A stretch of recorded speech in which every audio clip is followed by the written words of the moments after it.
काबुल में पाकिस्तानी सफारत खाने पर हमला। गोलियां उस वक्त चलाई गईं जब पाकिस्तानी नाजिमुल उमूर चहलकदमी कर रहे थे।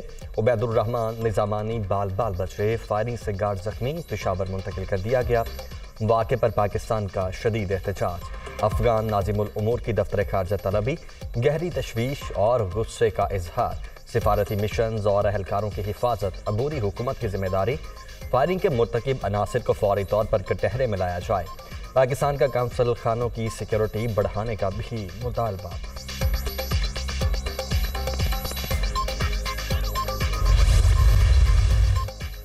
वजीर आजम का काबुल में मौजूद पाकिस्तानी हेड ऑफ मिशन से टेलीफोनिक राबिता। फायरिंग के वाक़े की तफसील मालूम की।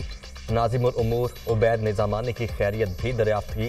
शहबाज शरीफ की जानिब से हमले की मजम्मत, फौरी तहकीकात और जिम्मेदारों के खिलाफ सख्त कार्रवाई का मुतालबा।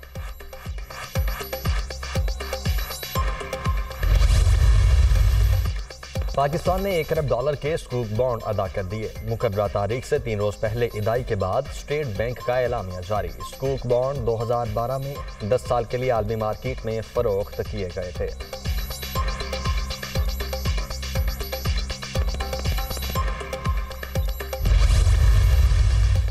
आज़ाद कश्मीर में बल्दियाती इलेक्शन का दूसरा मरहला। पूंछ डिवीजन के 4 अजला में वोटिंग आज शेड्यूल। 10,70,000 वोटर हक के राय दही इस्तेमाल करेंगे। 1,867 पोलिंग स्टेशन कायम। 9,000 पुलिस एहलकार तैनात।